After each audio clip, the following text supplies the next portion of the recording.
Bonjour, bienvenue. Donc on va démarrer cette conférence sur les bonnes pratiques pour réduire les risques de cyberattaque. Vous savez qu'aujourd'hui, c'est quand même l'une des priorités dans toutes les entreprises, qu'on soit un grand compte, une TPE, une PME, mais justement encore plus, je pense, pour les plus petites entreprises, parce que les grandes, elles ont des services, des RSSI, elles sont déjà assez accompagnées, même si elles sont le zéro risque n'existe pas.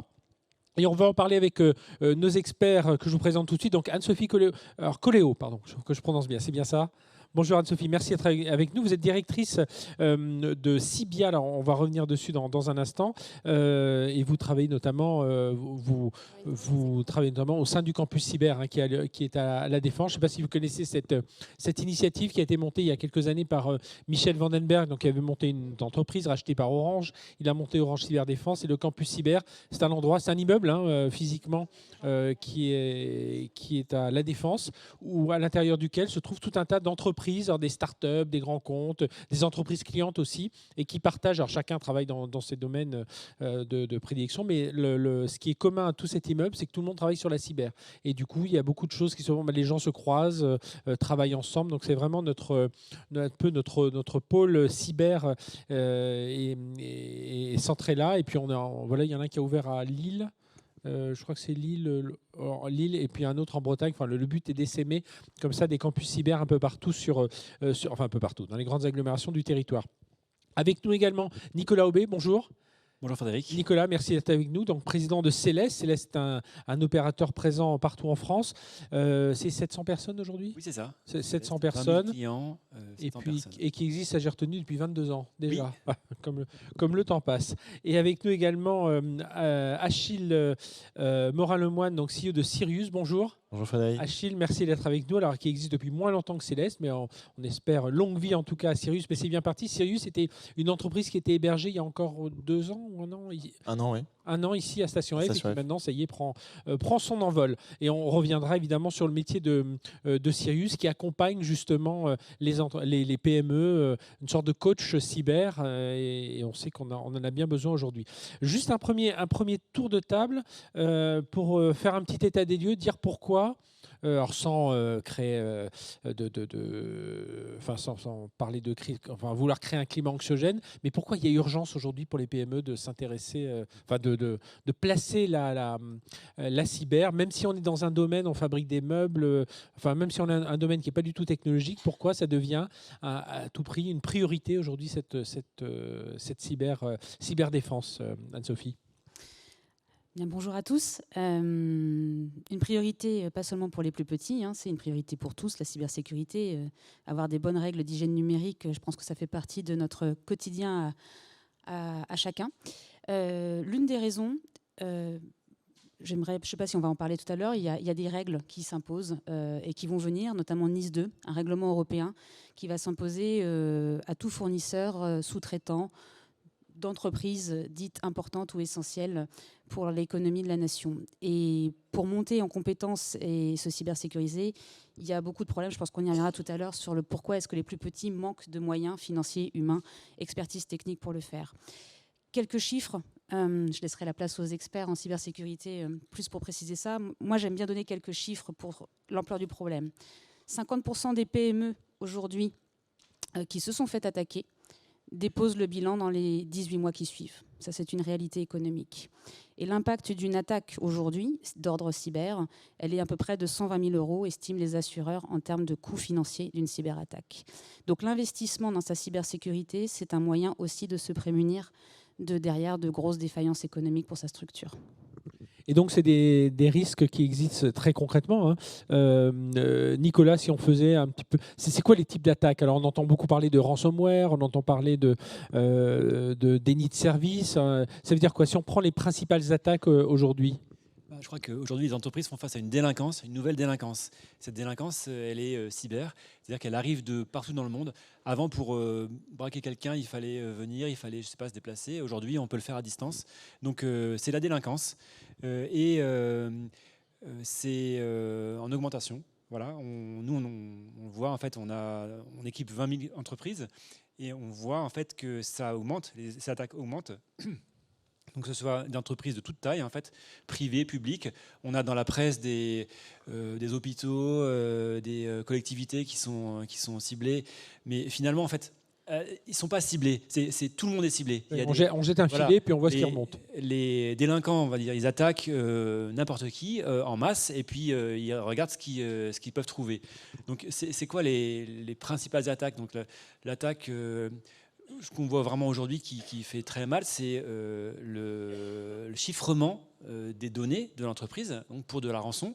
Donc en fait, un mail va être envoyé à des gens au hasard, et quelqu'un dans l'entreprise va cliquer sur quelque chose, sur un mail, parce qu'il est mal fait, enfin il est bien fait justement, mais il va être trompeur. Et donc ce mail va installer un petit logiciel qui va se développer dans le réseau, qui va pouvoir peut-être progresser et infecter différents postes, et voire infecter les données de l'entreprise.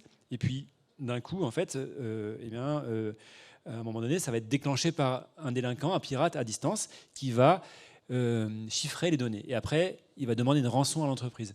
Et ça, en fait, c'est pas un phénomène isolé, c'est vraiment un phénomène qui se produit énormément. Donc ça, c'est une menace vraiment très concrète à laquelle font face beaucoup d'entreprises. Et il y en a beaucoup qui payent, il y en a qui ne payent pas et qui reconstruisent leurs données. Mais ce qu'il faut savoir, c'est que si ça dure pendant longtemps, si l'infection elle est pendant longtemps, en fait, les sauvegardes aussi peuvent être aussi infectées, et ce qui fait que ça peut être très compliqué pour l'entreprise. Puis on rappelle qu'il y avait un rôle parfois ambigu des assureurs qui remboursaient la rançon qu'on pouvait payer, ouais. Donc ça baisse un peu, surtout que, pour avoir, vous avez certainement des exemples, mais vous avez souvent un pirate qui au début demande 500 000 euros, et puis finalement ça finit à 10-12 000 euros, et là le patron de PME il est bien content de payer ces 10-12 000 euros sans être sûr de récupérer ces datas. Donc là, en exemple, il y a un des départements avec qu'on connaît très bien, un gros département de l'Île-de-France qui a été attaqué, ses services ont été bloqués pendant des semaines à cause de ça. Je connais un architecte aussi, il a perdu tous ses dossiers, tous ses plans, il n'a jamais pu les récupérer. On a un groupement d'écoles en fait que je connais bien, qui ont été bloqués pendant des semaines et des semaines. Ils n'ont pas pu fournir le service administratif aux gens, aux apprenants. Donc vraiment, c'est tous les secteurs, voilà. Ça c'est une des attaques. Il y en a d'autres. Hein. Il y a par exemple l'attaque aussi par déni de service. Donc ça, c'est un peu plus pointu. C'est un pirate qui va faire tomber un site web ou tomber une installation. Pourquoi ? C'est pour la gloire, ou c'est pour des raisons peut-être politiques, ou c'est aussi pour fragiliser une entreprise, pour pouvoir essayer de l'attaquer par ailleurs. Donc ça, c'est une attaque aussi importante. On a aussi les fraudes au président, les faux relevés d'identité bancaire. Aujourd'hui, les virements inter-entreprises ne sont pas sécurisés. On ne sait pas, en fait, aujourd'hui, à qui on verse de l'argent. Demain, peut-être avec on va dire le Web3, avec la crypto, on saura, mais c'est un avantage des crypto-monnaies. Mais aujourd'hui, avec l'argent normal, on ne sait pas. En fait, si vous avez un RIB, on ne sait pas à qui il appartient, on ne peut pas vérifier. Même s'il y a des prestataires qui existent, qui commencent à proposer ce service, les transactions financières ne sont pas sécurisées. Il suffit de changer un RIB pour envoyer un virement vers n'importe qui. Et donc, ça, c'est de la fraude, en fait. C'est de la fraude, et ça existe dans le quotidien des PME. Et puis, donc il y a plusieurs types d'attaques. Et puis, Achille, il faut voir aussi que côté pirate, alors Nicolas disait c'est de la délinquance, mais c'est de la délinquance très bien organisée. Hein. Il y a même, il y a un service après-vente du pirate qui va même aller jusqu'à rappeler l'entreprise piratée pour voir si la sauvegarde, la restauration se passe bien. Hein. On en est à ce niveau-là aujourd'hui. Hein. Absolument, surtout au niveau des PME, je trouve ça important de rappeler qu'on est loin du cliché du pirate informatique qui est un adolescent dans sa chambre avec sa capuche. Aujourd'hui, on a affaire à des réseaux de criminels qui sont très bien organisés, qui le font pour une bonne raison, c'est que c'est rentable. Et comme vous le mentionniez, c'est très facile aujourd'hui d'accéder aux données d'une entreprise, puisque dans la masse et dans les filets qu'on lance, il y a bien une ou deux entreprises qui vont céder, qui vont céder aux pirates. Donc effectivement, on se retrouve avec une criminalité qui s'est vraiment professionnalisée et qui est très facile d'accès, avec même des pirates qui revendent à d'autres pirates des manières de rentrer dans les systèmes. Il y a des places de marché, on peut aller acheter un type de virus, et puis si on est pas forcément un surdoué de l'informatique, mais Pas voilà, forcément. on a des modes d'emploi et puis on achète ça. On a eux-mêmes ont du service après-vente aussi derrière. Enfin, il y a tout un ensemble de choses. Donc, raison de plus donc pour s'y intéresser. Juste un mot, Nicolas. Donc, la première chose quand même, c'est l'infrastructure, quoi. On va pas descendre dans les détails techniques, mais avant tout, et on va reparler sensibilisation, organisation, parce que vous allez voir que souvent, se prémunir, c'est juste du bon sens, mais il y a quand même un peu d'investissement de départ, hein, Nicolas. Oui, parce que en fait, ça fait un peu peur. On se dit, mais les pirates, ils sont plus forts que moi, ils sont ailleurs, je les connais pas, j'y connais rien, je comprends rien à l'informatique. Bon, ok, mais je veux dire, il faut revenir aux bases. En fait, quand vous avez une maison, comment on va protéger sa maison? Bah, protéger la porte, on va protéger les fenêtres, on va mettre des volets, on va mettre des alarmes, on va mettre des caméras. Voilà, ça c'est, on va dire, la base. Et c'est pareil. C'est pareil pour les données numériques. En fait, qu'est-ce qu'on peut faire en fait? Bah, je pense que déjà, effectivement, d'avoir une infrastructure numérique de base solide, c'est important.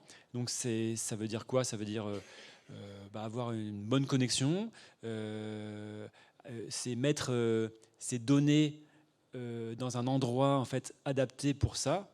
Aujourd'hui, en fait, de garder ces données dans les serveurs informatiques de l'entreprise, ça devient dangereux. En fait, ça devient dangereux.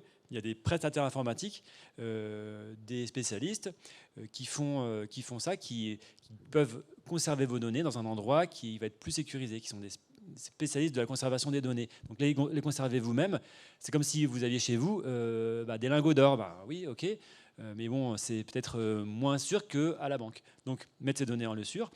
Il y a des mesures de prévention qui sont importantes, c'est séparer les utilisateurs des données. En fait, les utilisateurs, c'est les salariés de l'entreprise. Ils peuvent être dans les locaux ou ils peuvent être aussi à distance, en télétravail ou sur la route pour les gens qui sont des travailleurs itinérants.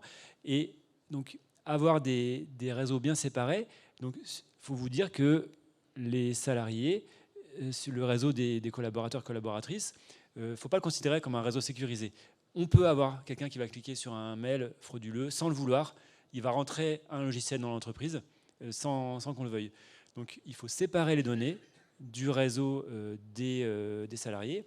Et ce qui marche très bien aujourd'hui, c'est en fait, vous connaissez l'authentification double facteur. C'est ce qu'on a pour la banque, par exemple. Vous avez, en fait, quand vous allez sur le site de la banque, il vous demande de confirmer le mot de passe par votre téléphone, en gros, ou par une carte. Bon, ben c'est pareil pour les données d'entreprise. On peut mettre ce système en place. Ça s'appelle l'authentification double facteur. Donc, il faut à la fois qu'on connaisse un mot de passe pour accéder aux données, mais en plus qu'on confirme avec son téléphone. C'est très simple à mettre en place aujourd'hui et c'est très efficace. Aujourd'hui, un mot de passe, même s'il est compliqué, ça ne suffit pas pour protéger des données. En fait, vos données d'entreprise, mettez en place une authentification double facteur avec le téléphone. Voilà, ça c'est important. Et puis aussi, quelque chose de simple, c'est filtrer l'accès à Internet. Aujourd'hui, vous ouvrez le robinet d'eau chez vous, l'eau elle est filtrée, vous n'avez pas des virus, vous n'avez pas des maladies dans l'eau du robinet. C'est pareil sur Internet. Sur Internet, il y a des virus qui circulent, il y a des maladies qui circulent sur Internet. Il faut tout simplement les filtrer. Et pour ça, il y a des outils très simples qui existent, des filtrages d'Internet que vous pouvez installer vous-même ou faire installer par votre opérateur, comme Céleste par exemple, mais tous les opérateurs peuvent fournir ça. Donc vous avez en fait des outils qui permettent de contrôler, de filtrer, d'enlever en fait la plupart des choses mauvaises qui circulent sur Internet pour avoir un Internet propre. Donc ça, c'est des mesures simples. Pour être très concret, on est de quel ordre de prix là dans tout ça? Est-ce que on est dans les quelques milliers d'euros, les dizaines de milliers d'euros ou les centaines? Alors évidemment, ça dépend de la taille de l'entreprise, mais globalement. Je pense quand même que, la fibre optique, ces outils-là, et même les ordinateurs. Les ordinateurs, il faut avoir des ordinateurs récents. Je veux dire, homogènes, un parc. Il faut renouveler son parc informatique. Avoir des ordinateurs récents, mis à jour, homogènes. Oui, ça coûte de l'argent. Je pense qu'il faut se dire que l'informatique, c'est incontournable et il faut investir dans l'informatique. Je pense que les entreprises aujourd'hui n'investissent pas assez dans l'informatique, dans le numérique en général. C'est les ordinateurs, c'est les infrastructures numériques, les prestataires de services, c'est également les logiciels, d'avoir des logiciels à jour. Il faut avoir un budget informatique. Moi, je pense que les entreprises n'investissent pas assez. Et c'est notre responsabilité à tous. Voilà, on est chef d'entreprise. On doit investir dans l'informatique. Parce que l'informatique, c'est le numérique, c'est la façon de faire du business demain. C'est le numérique, c'est nos clients, c'est nos données, c'est nos salariés qui vont travailler sur le numérique. Donc si on n'investit pas, si on a un outil de production préhistorique, eh bien, c'est risqué. On va se faire attaquer un jour. Voilà. Moi, je voudrais un peu tirer une sonnette d'alarme. Les entreprises n'investissent pas. On est un peu à l'an zéro de la sécurité informatique. Il faut s'y mettre. Il faut y aller. Et puis alors tout le monde est en train de bouger. Ce soit alors les PME, les entreprises, il faut bouger encore plus rapidement. Il faut le dire. Les opérateurs bougent. Et puis Anne-Sophie, ça y est, il y a enfin des offres qui s'intéressent beaucoup plus, qui s'intéressent vraiment, qui ciblent les PME, parce que le souci que l'on avait aujourd'hui, c'est qu'on en étant une PME, on avait un discours très technique face à soi. Enfin voilà, on comprenait pas tout, on passait par un prestataire informatique, voire certaines leur expert comptable qui va les mettre en contact avec quelqu'un d'autre. Et vous, au sein de Campus Cyber, vous avez travaillé sur l'offre que vous dirigez, qui s'appelle Cybia, c'est Cyber IA comme intelligence artificielle hub. Alors, racontez-nous un peu la mission de cette offre, d'accompagner davantage les PME vers une cyber plus efficace. Oui, alors cyber, intelligence artificielle hub, parce Oui. que dans l'évolution des menaces, on a également l'intelligence artificielle. Nul ne sait prédire aujourd'hui ce que seront les menaces cyber générées par l'intelligence artificielle dans 2 ans, 3 ans. Et ça nécessitera de la part des offreurs de services de cybersécurité également une évolution de leur offre. Le vrai problème, je partage partiellement votre point de vue sur le non-investissement dans l'informatique par les chefs d'entreprise. Pourquoi ? Parce que je pense qu'on présente trop souvent la cybersécurité sous l'angle du « attention, warning, si vous ne le faites pas, il va vous arriver la pire des choses ». Et je ne crois pas, en générant de l'anxiété, encore plus sur un sujet qu'on ne maîtrise pas parce qu'il nous apparaît intangible, c'est délétère, la cybersécurité, c'est quelque chose qu'on ne peut pas palper, qu'on ne voit pas à la fin du mois sur des tableaux Excel ou sur des fiches de paye. Donc, c'est très difficile de quantifier l'effort qui est nécessaire là-dedans. Le campus cyber s'est vu confier une mission PME par le ministre Barrot en début 2023. Le rapport a été remis il y a quelques semaines pour justement comprendre pourquoi les PME n'investissaient pas dans la cybersécurité. Beaucoup de raisons. Le manque de moyens humains, le manque de moyens financiers immédiats, donc la trésorerie disponible pour investir directement dans des solutions, des services. Le fait que la technicité, lorsqu'on est une entreprise qui fabrique de l'agroalimentaire, la cybersécurité, ça paraît loin de son cœur de métier. Donc, pourquoi s'intéresser à quelque chose qui est aussi loin de ce qu'on a à faire dans tous les jours dans son core business ? Et puis, il y a aussi par où prendre le problème au final. Je commence par quoi ? Je commence par de la sensibilisation, investir dans des solutions toutes clés en main. Mais du coup, qui est-ce qui va m'installer la solution ? Qui est-ce qui va la manager ? Qui est-ce qui va assurer sa maintenance ? Est-ce que je dois faire appel à un prestataire qui va le faire pour moi ? Est-ce que je peux lui faire confiance à ce prestataire parce qu'il va faire tout pour moi et finalement, je lui fais une confiance aveugle ? Et souvent, il y a ce qu'on appelle, ce qui est revenu, c'est le syndrome du garagiste. C'est le jour où j'ai un problème, où je suis en panne, j'espère que la personne en qui j'ai confiance, elle sera disponible et c'est elle qui répondra à mon appel. Parce que sinon, on va me vendre des choses dont je n'ai peut-être pas forcément besoin et que de toute façon, je suis en incapacité de comprendre. Donc, il y a cette défiance vis-à-vis de la cybersécurité parce que c'est trop compliqué, c'est pas accessible. Le problème, il se situe aussi du côté des offreurs.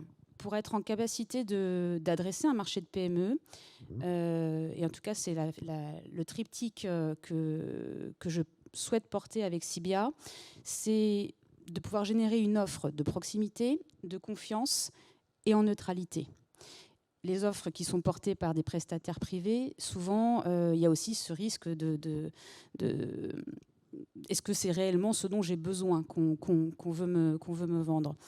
Et donc, le deuxième problème qu'il y a pour les offreurs, c'est aussi comment est-ce que j'adresse un marché de PME aujourd'hui ? Je dois déployer une force de prospection commerciale, ce qui me coûte à moi de l'argent d'aller chercher ce marché, d'aller le démarcher. Et je suis dans la capacité de sortir du coup un produit à un tarif qui est acceptable à dépenser tous les mois. Donc, la défaillance de ce marché entre les offreurs qui ne peuvent pas aller démarcher une par une de manière spécifique les PME et les PME qui, dans le meilleur des cas, elles ont conscience d'avoir un souci et besoin d'investir en cyber, mais ne savent pas par où prendre le problème. Dans le pire des cas, elles ne savent même pas qu'elles ont un problème. Cette défaillance du marché, elle est adressée aujourd'hui par un projet EDIH comme Cybia.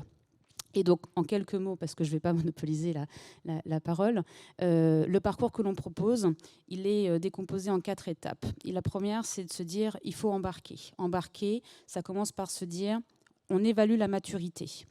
La maturité, donc un questionnaire d'organisation interne qui prend 15-20 minutes et un scan de surface externe qui permet de savoir voilà, quels sont vos gros points faibles. De cette évaluation de la maturité, 2 parcours possibles. Un premier parcours de diagnostic Mon Aide Cyber, qui est une expérimentation de l'ANSSI, qui permet pour les moins matures d'avoir 6 actions prioritaires à horizon 6 mois implémentées. Et c'est vraiment un accompagnement resserré avec des jalons, avec des rendez-vous pris. Ou alors pour les bénéficiaires de notre accompagnement les plus matures, un diagnostic en plusieurs jours, lui pour le coup intrusif dans le système d'information pour se rendre compte si ce qui a été déclaré dans une première phase est bien la réalité constatée dans le système d'information. Ces 2 étapes-là, et c'était l'ambition, elles sont sans reste à charge pour les PME de la région Île-de-France, puisque nous sommes un programme qui est subventionné par l'Europe et la région Île-de-France. Et à l'issue de ces diagnostics, ce qui se passe, ce n'est pas de la vente de services, c'est du test avant d'investir de services et de solutions. Ça permet à une entreprise de se rendre compte qu'elle est accompagnée par un expert personnifié, un membre de mon équipe, qui est là, qui la rencontre à des jalons fixés et qui va recommander à l'issue d'un diagnostic réel des solutions dont l'entreprise a vraiment besoin et qui seront mises en place en fonction de sa capacité à investir, à sa trésorerie disponible à l'instant T pour investir. Et à l'issue de cette phase de test de solutions et de services qui seront à des prix attractifs puisqu'ils sont inclus dans le programme CIBIA, on veut pérenniser le dispositif. Et donc là, ça fait partie de notre accompagnement sans reste à charge, de cartographier les dispositifs d'accompagnement financier disponibles pour lesquels on aidera l'entreprise à monter son dossier de financement pour pérenniser l'implémentation des solutions. Voilà en quelques mots ce qu'on cherche. Donc un vrai accompagnement et puis un accompagnement structuré, hein, parce qu'on a quand même il y a des entreprises qui accompagnent les PME parfois. Voilà, je disais, il y a un discours un peu trop technique ou qui n'est pas forcément lié au métier de l'entreprise. Et puis il y a des initiatives, je trouve intéressantes de vous avoir avec nous, Achille, aujourd'hui avec Sirius. Alors il est bien écrit, oui, je regarde, c'est bien le Y au bon endroit. Sirius, si comme cyber. Alors expliquez-nous vous votre rôle. Alors c'est de venir en complément d'offres techniques et de dire nous on est là pour sensibiliser, former les gens. Expliquez-nous, parce que c'est un point essentiel, hein, c'est le côté humain.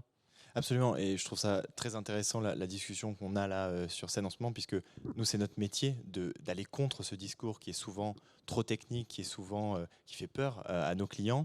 Nous, notre métier, c'est de déployer ça à l'échelle de l'entreprise pour les collaborateurs, pour les équipes tout simplement, et leur faire comprendre que les gestes de bonne pratique au quotidien, finalement, ne sont pas si compliqués que ça. Et comme le disait Nicolas, ça relève souvent du bon sens numérique. Et on est parfois aveuglé par ce sujet très évanescent, qui est peut-être comme de l'éther, comme ce que disait Anne-Sophie. Et en fait, c'est pas si compliqué. Et donc, nous, notre métier, c'est de tester les connaissances et les bonnes pratiques de ces collaborateurs et les accompagner pour protéger l'entreprise d'un point de vue concret. Pourquoi est-ce qu'on fait ça? Et j'aimerais bien revenir sur le risque concret que vous évoquiez au début de l'entretien. C'est aujourd'hui 75 à 80% des incidents réels constatés auprès des entreprises, des incidents cyber, proviennent d'une erreur humaine.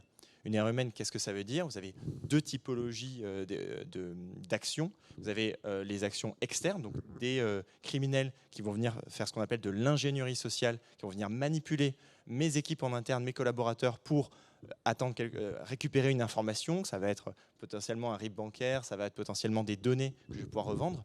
Et puis il y a aussi les erreurs en interne des collaborateurs. Il peut y avoir des comportements malveillants aussi, qui sont plus difficiles à capter, mais sinon des erreurs. Et donc que ce soit une menace qui soit externe ou interne, on est en nécessité absolument aujourd'hui, en tout cas toutes les PME, doivent se rendre compte de ce risque-là et former leurs collaborateurs simplement à l'existence de ce risque et aux bonnes pratiques pour, au quotidien, prendre les bonnes décisions. Ça va plus loin que la sensibilisation, hein, c'est vraiment la formation.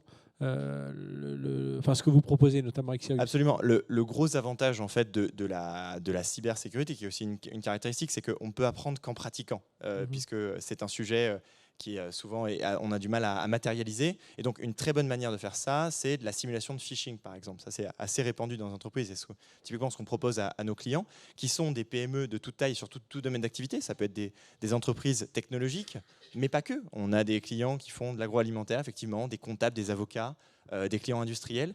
L'objectif, ça va être d'envoyer des faux emails de phishing, donc de hameçonnage, des faux emails frauduleux aux collaborateurs pour voir comment est-ce qu'ils réagissent et pour auditer leur propension à cliquer. Puisqu'aujourd'hui, 80% des menaces, dont les ransomware que mentionnait Nicolas, sont délivrées par email. Donc le gros du problème, il est là. Et qu'est-ce qu'on fait une fois qu'on a audité la propension à cliquer ? Je vous interromps juste un instant, avec grâce notamment à l'IA, enfin grâce à cause pour coup de l'IA générative, vous avez des mails qui sont de mieux en mieux faits. Hein. C'est terminé la faute d'orthographe, le logo qui n'est pas exactement bon. Là, on a des choses qui paraissent tout à fait, absolument. tout à fait justes. On est loin des mails du prince nigérien qui vous demande un chèque. Aujourd'hui, depuis l'arrivée de l'IA générative, les incidents de phishing ont augmenté de 1200%. Ah oui. En termes de cyber, donc c'est quand même une vraie tendance à la hausse. Et en fait, les protections techniques n'arrivent pas à rattraper ce retard-là. Donc c'est toujours le jeu du chat et de la souris en sécurité. Mais en tout cas, ce qui est intéressant, c'est que là, en attendant qu'on développe des protections techniques qui soient suffisamment puissantes pour contrecarrer l'IA, donc l'IA contre l'IA, on est obligé d'investir dans de la formation pour que l'élément humain soit là pour nous protéger. Et comment est-ce qu'on fait nous ? Donc on envoie ces faux mails de phishing, on en tire les résultats et derrière on forme les employés en fonction de leurs actions. Et donc si vous cliquez sur un email, si vous renseignez vos identifiants sur les fausses pages de connexion qu'on envoie, c'est à ce moment-là qu'on va vous envoyer une formation en vous expliquant les étapes que vous auriez dû ne pas manquer pour ne pas vous faire avoir. Et c'est grâce à cet apprentissage par la pratique qu'on arrive à lier les bonnes pratiques d'hygiène numérique à quelque chose de très tangible et qui se retient. Nicolas Aubé, souvent ça n'est que du bon sens. Hein, alors il faut de l'investissement de la tech, mais une fois que tout ça est en place, qu'on pense avoir les bons antivirus, les bons anti-malware, enfin les bons outils de détection aussi, on se dit bon, a priori ça devrait être bon, voire même on passe par un clouder, quelqu'un on a fait appel à un prestataire de cloud, on se dit bon, c'est lui toutes mes données sont chez lui, tout est sécurisé, c'est bon, il y a rien à faire. Et voilà, et les failles sont souvent un peu du bon sens. Et je pense qu'il ne faut pas culpabiliser les salariés. Les salariés, en fait, qui vont cliquer là où il ne fallait pas cliquer. Surtout, le bon réflexe, c'est qu'ils doivent le dire. Ils doivent dire, OK, j'ai fait ça, qu'est-ce qui se passe ? Ils ne doivent pas cacher. En fait. Donc, ne culpabilisez pas les salariés. En fait, essayez effectivement de les former. Bien sûr, à ne pas cliquer, voilà. Mais le jour où ils ont cliqué, il faut qu'ils le disent. Il faut qu'ils disent, voilà, j'ai fait ça. Parce que c'est très facile d'intervenir tout de suite. C'est plus compliqué d'intervenir si la chose a été cachée. Donc, je pense qu'il faut, il faut accompagner les salariés. Et puis, les dirigeants. Je pense que dans la salle, il y a beaucoup de dirigeants, dirigeantes d'entreprise. On est les premiers ciblés. C'est les dirigeants que les pirates vont cibler en premier. Il faut peut-être éviter de trop mettre de choses personnelles sur les réseaux sociaux. Si un dirigeant ou une dirigeante va mettre trop d'informations, après c'est facile pour les pirates de faire de l'ingénierie sociale, de comprendre des choses et d'essayer de tromper l'entourage ou l'entreprise ou le comité de direction ou le comptable ou je ne sais pas en fait pour faire des fraudes. Donc il faut faire attention aux réseaux sociaux et les dirigeants dirigeantes en fait on est souvent les premiers ciblés, donc faut être assez prudent là-dessus. Oui, puis faut toujours être attentif aussi à son actualité. En ce moment, on vit des moments tragiques, que ce soit en Ukraine, soit au Proche-Orient. Se dire, tiens, si mon entreprise, quelqu'un dans la presse a vu que j'avais travaillé avec tel ou tel pays, on ne se rend pas compte. On se dit, oui, j'ai travaillé avec la Russie, j'ai travaillé avec un pays arabe ou avec Israël, et puis on ne se rend pas compte que quelqu'un a repéré cette info et puis va aller cibler. Donc, il faut vraiment être attentif à tout ce contexte. Aujourd'hui, Achille, c'est quoi quand on cherche à sensibiliser. Alors, oui, je voulais revenir un instant sur le côté sanctions, parce que moi j'ai vu une entreprise il y a 10 jours, industriel dans l'agroalimentaire, et lui me dit, moi, on en a eu marre, on a vraiment failli passer, ils ont eu des usines bloquées, ça a été un gros truc. Le patron, d'ailleurs, c'est un peu ce qui a fait nommer le nouveau DG, parce que justement le précédent n'avait pas mis assez l'accent là-dessus. Le nouveau DG est arrivé, lui, il avait été choqué aussi d'une précédente cyberattaque. eux, ils ont été radicaux. Ils ont mis un permis à points pour tous les collaborateurs. Alors là, pour le coup, premier point perdu parce qu'on a fait. Alors, tous les 3-4 semaines, ils ont des semaines. Alors, ils font deux crises deux simulations de crise par an. Une pour le plan de reprise d'activité, une sur le plan de continuité d'activité, donc pour entraîner un peu les gens. Et après, ils font une campagne régulière de phishing toutes les 3-4 semaines. Voilà, ils testent un peu leurs salariés. Alors, le salarié qui se fait avoir la première fois, il a juste un rappel, on dit attention, on te rappelle un peu les règles qu'on avait envoyées sur un document. Attraper une deuxième fois, bien là, il doit assister à une formation en ligne. Alors, je ne sais plus quelle est la durée, mais en tout cas, il doit assister à cette formation en ligne. Troisième fois, il est convoqué carrément chez le responsable de la sécurité des systèmes d'information. Je rappelle, dans un groupe industriel qui donc là le sermente bien. Et quatrième point perdu, donc quatrième fois qu'il s'est fait avoir, qu'il n'a pas été attentif, mais encore une fois, ça devient très compliqué de l'être à chaque fois. C'est carrément convoqué avec son chef de service, son DG, chez le DRH. Alors, et il me dit, ça y est, on en a déjà 2 qui sont allés jusqu'à ce stade-là. Ils n'ont pas quitté l'entreprise, mais ça a bien calmé tout le monde. Mais voilà, ça, c'est pas forcément la meilleure des méthodes, mais c'est sans doute des gens qui ont été très échaudés. En fait, je pense que ça dépend des contextes d'entreprise et des cultures en interne. J'aimerais avoir une réponse un petit peu nuancée par rapport à ce problème. Oui. Là, on ne parle pas d'une réponse et on ne parle pas d'un problème qui est trivial. Et la réponse, pareil, doit être mesurée en fonction de vos enjeux technologiques, en fonction de vos enjeux de sécurité et votre contexte aussi organisationnel. Moi, je le compare avec nos clients. On a des clients qui sont très sévères, qui annexent les chiffres de la formation, qui annexent le bonus de fin d'année à la bonne complétion des modules. Ça peut être une méthode un petit peu moins radicale que ça, mais quand même, on rentre déjà dans quelque chose d'assez tangible pour le salarié. On a vu qu'on pouvait bien obéir en 2020. Oui, donc on peut tout à fait. Moi, je pense que ça doit être personnalisé au contexte en interne. Ce qui est sûr, c'est qu'on est sur un triptyque qu'il faut développer chez les salariés, qui est celui de la connaissance des bonnes pratiques, ça c'est sûr. Ouais. Ça suffit pas. Cette hygiène numérique. Ça, il faut l'avoir absolument, et même c'est un rôle à l'échelle du citoyen. C'est pas uniquement en tant que collaborateur. Anne-Sophie, vous le mentionniez, c'est personnel presque ces sujets-là. Il y a un enjeu de vigilance, c'est-à-dire que à tout moment je peux me faire avoir et en tout cas être visé par une attaque. Et le pirate lui ne prévient pas, donc il faut être vigilant. Mais il y a aussi un enjeu de responsabilisation. C'est moi que ça concerne en tant que salarié, ce n'est pas que mon DSI, ce n'est pas que mon responsable sécurité, et ce n'est pas que mon entreprise. En fait, j'ai une responsabilité vis-à-vis de mon employeur, de mes gestes numériques, et derrière, la réponse, encore une fois, doit être adaptée en fonction du contexte en interne. Et vous, juste pour venir un moment sur le métier de Sirius, donc c'est un cybercoach.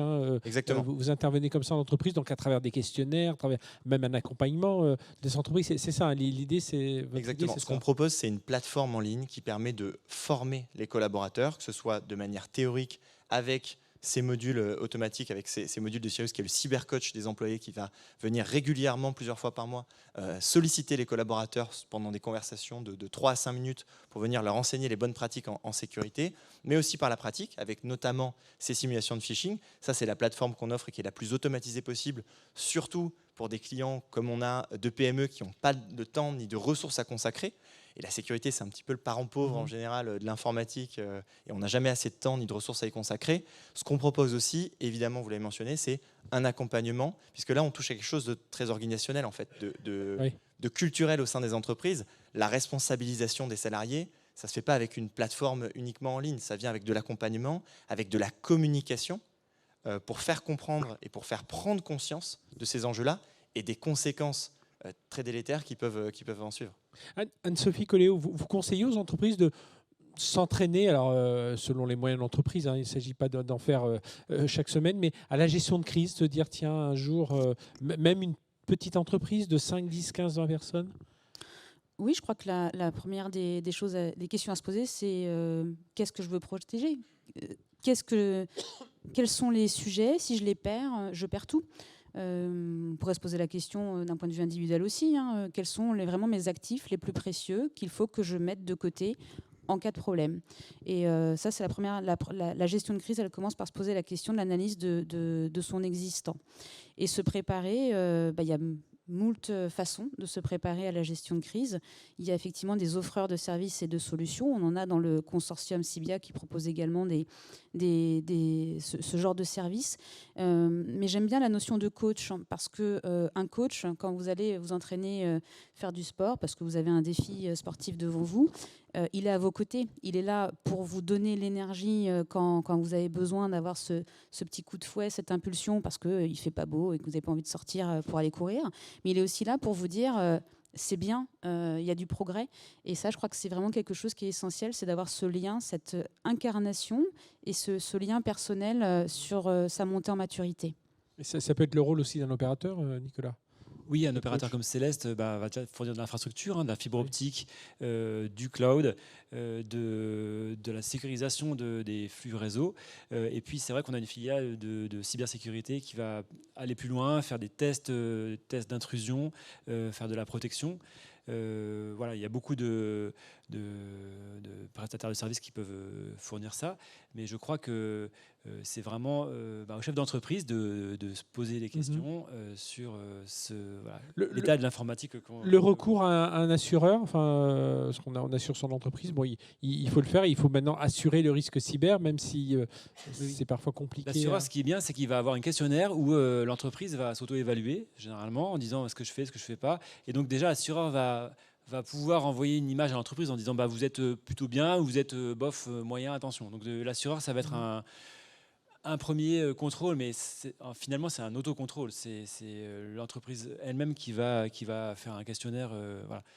Achille, sur ce rôle de l'assureur, je poserai la question à Anne-Sophie. Pareil, moi je pense que j'ai un avis qui est plutôt favorable dans le rôle de ces assureurs cyber. Je pense que c'est à chaque entreprise de se poser la question. J'aime bien la notion de risque résiduel et c'est ça que couvre une assurance en fait. C'est à quel point, si tout devait aller mal, je peux vraiment me permettre, et Anne-Sophie disait, une fois que j'ai identifié mes actifs sensibles, de tout perdre. Et c'est un petit peu l'arbitrage qu'on doit faire en tant qu'entreprise. Est-ce que je suis prêt à courir le risque ou non? Est-ce que j'estime que j'investis suffisamment en amont dans ma sécurité pour pouvoir me prémunir de cette assurance-là? Ça demande de l'éducation, ça demande de s'intéresser aussi à ce sujet-là en tant que dirigeant d'entreprise. Et là, je ne peux qu'aller dans le sens de Nicolas, de s'éduquer en tant que chef d'entreprise. Anne-Sophie, sur ce rôle des assureurs? Les assureurs, nous, dans notre démarche, par exemple, Mon Aide Cyber, on propose aux assureurs, aux avocats, à tous ceux finalement qui vont être en lien avec les entreprises à des étapes clés de leur développement ou de leur vie, d'être aussi des formateurs à Mon Aide Cyber. Donc potentiellement, ce sont ceux qui vont opérer ce diagnostic qui dure 1h30 à 2 heures auprès du patron d'entreprise, celui qui détient les cordons de la bourse, le prestataire informatique si la sécurisation du parc informatique a été assurée par un prestataire extérieur, ou et la personne en charge de l'IT en interne. Et ça peut tout à fait, après une formation que l'on dispense, être délégué à un assureur, un avocat, un expert comptable. Donc tout à fait, on les intègre dans notre parcours. Il nous reste encore 5 minutes. Est-ce qu'il y a des questions dans la salle? N'hésitez pas à vous manifester. Oui, attendez, hop, tenez, voilà, on arrive. Merci beaucoup. Bonjour, je m'appelle Marc Botorel, je suis le référent national cybersécurité de la CPME. Donc, je vous ai écouté avec attention puisque je suis souvent à votre place sur scène. Un des éléments que vous avez évoqué qui me semble important, puisque je l'ai partagé, ou en tout cas j'ai récupéré l'information aussi et je la partage, comme vous l'aviez dit, Anne-Sophie, avec les agents régionaux de l'ANSSI, et également avec le coordinateur national cyber. Aujourd'hui, on arrive un petit peu au bout de la sensibilisation des chefs d'entreprise. Je ne remets pas en cause le fait qu'il faut sensibiliser annuellement, au moins une fois par an, les employés. C'est important, c'est le premier rempart. Mais ce qui marche le mieux aujourd'hui, pour déclencher le besoin ou l'envie de se sécuriser, c'est, de la part des gens, une fois encore, les retours que j'ai, c'est les exercices de gestion de crise managériale. Vous mettez les gens autour d'une table, c'est lundi matin, il n'y a plus rien qui fonctionne, vous faites comment? Et là, il y a une prise de conscience des chefs d'entreprise que l'outil informatique est essentiel à leur activité. Les sensibiliser, c'est oui, je prends l'information, mais après, il ne se passe pas grand-chose. Voilà, donc je voulais juste rajouter ce commentaire. Pour terminer sur la partie sensibilisation, je suis aussi en train, au nom de la CPME, à travailler avec le gouvernement pour faire en sorte que les formations et les sensibilisations soient prises en charge par les OPCO, même si ce n'est pas certifiant, parce que c'est une question de sécurité de l'économie nationale. Voilà. Merci. Et moi, je conseille toujours aussi, si vous avez dans votre entourage quelqu'un qui a été cyberattaqué, de l'emmener dans votre entreprise et qu'il parle aux dirigeants. Enfin, ça, c'est le meilleur exemple que j'ai pu voir, même dans des très grandes entreprises. Question suivante. Bonjour à toutes et à tous, Jean-Joseph Batardière, délégué général de la CPME en Pays de la Loire. Juste parce qu'on a une action dans notre territoire sur cette thématique-là, juste pour rappeler peut-être les chiffres clés que vous avez peut-être fait au départ. Le chiffre d'affaires de la cybercriminalité au monde, c'est 6 000 milliards de dollars. C'est 10 fois les stupes. Et on n'est qu'au début. C'est juste pour que tout le monde prenne conscience de ce dont on parle. Vous parliez tout à l'heure d'économie souterraine. On a des réseaux qui sont structurés, etc. Je n'ai pas entendu parler de la règle du 3-2-1. Donc j'aimerais bien que vous puissiez en parler Règle, pardon, du 3-2-1. 3 supports, 2 technos, 1 hors site. Donc en tout cas, c'est des informations qu'on donne avec l'ANSSI dans les territoires. C'est des recommandations qu'on donne à tout le monde. Je n'ai pas forcément entendu aussi parler de la recommandation que nous on donne aux chefs d'entreprise. En fait, la question c'est pas est-ce que vous allez être hacké ou pas, c'est plutôt combien de temps vous allez mettre à repartir. Est-ce que vous voulez repartir dans les 2 heures? Est-ce que vous voulez repartir dans les 24 heures? Est-ce que vous allez repartir dans la semaine, etc. Moi, j'ai un disque dur. Tous les lundis matins, je fais ma synchronisation, je le range dans un tiroir et je sais que j'ai pas besoin d'avoir ces données-là, même si je scratch une semaine, c'est pas grave. Mais ça, c'est par rapport à mon métier à moi. Donc la question, c'est comment je repars. Et puis là, on est très focus entreprise. La plupart des exemples de cybercriminalité que j'ai dans mon territoire, ça passe par des prestataires. Vous avez une maintenance informatique avec votre imprimante. Il passe par le sous-traitant imprimante. Vous êtes collé avec... vous allez être sur un rail dans une société qui va héberger toutes vos données. Vous êtes ciblé sur le même rail que tout le monde et vous tombez.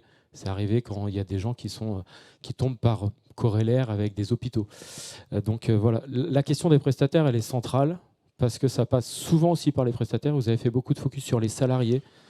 Mais les salariés, c'est bien et il faut voir les prestataires. Et puis rappeler quand même à tout le monde que les assureurs ne couvrent plus les risques cyber dans les entreprises. On est dans des contrats qui vont être spécifiques. Et aujourd'hui, ça, il faut que les gens comprennent qu'il va falloir se protéger sur le risque cyber comme on s'est protégé sur beaucoup de choses. Quand j'ai un prestataire sur le risque cyber, il me dit mais lorsque vous avez une assurance sur une assurance voiture, ça va être du même risque que ça. Il faut que les gens comprennent que le risque cyber, il faut s'assurer spécifiquement sur ça. Si vous pensez que vous êtes couvert avec votre contrat spécifique, ce n'est pas le cas. Alors, réponse rapide. Je suis désolé, ça fait beaucoup de questions, mais parce que j'ai beaucoup noté de choses sur votre intervention.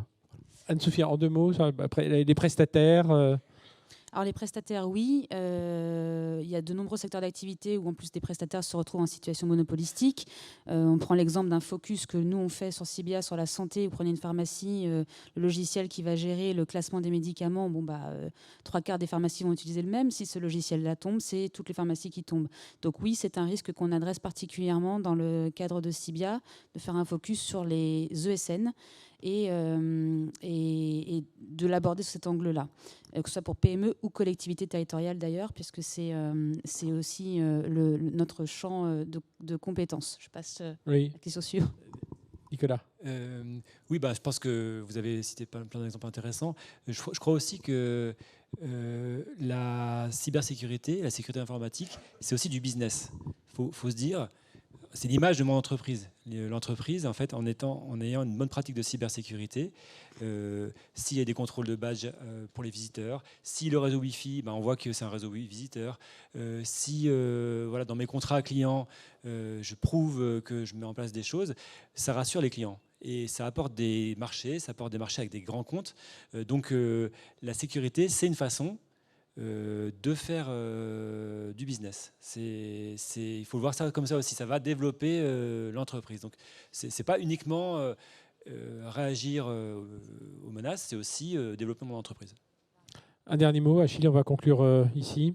Oui, simplement sur la question des prestataires, je ne peux être que d'accord avec vous. Et en fait, il faut aussi former les salariés, notamment des prestataires, puisque les chiffres d'attaque qui concernent les salariés concernent aussi les prestataires. Et très souvent, ça passe par là. Donc, effectivement, il faut protéger tous les maillons de la chaîne. Et on revient sur cette question holistique à l'échelle de la société, en fait, qui dépasse celui individuellement de l'entreprise. Il faut qu'on soit tous préoccupés par ce sujet et formés. Merci, on peut applaudir voilà, nos intervenants. Merci aussi pour les membres des CPME d'être intervenus. D'ailleurs, on va continuer à parler cybersécurité dans un autre atelier vers lequel je vais. Merci encore Anne-Sophie, merci Nicolas et Achille d'être venus témoigner. Et puis, excellente suite dans cette journée Impact PME.